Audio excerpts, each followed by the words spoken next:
नागपूर जिल्ह्यातील रामटेक तालुक्यात एक थरारक घटना घडली आहे।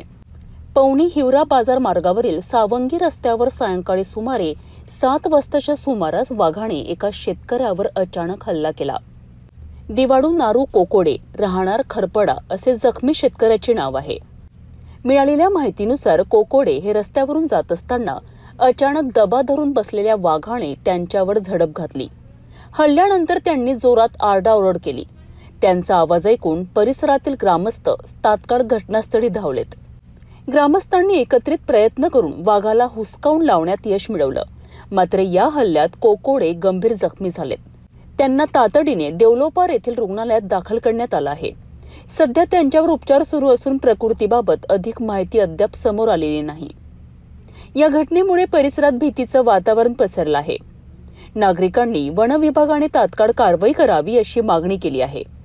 वारंवार होणाऱ्या अशा घटनांमुळे नागरिकांच्या सुरक्षेचा प्रश्न पुन्हा एकदा ऐरणीवर आला आहे।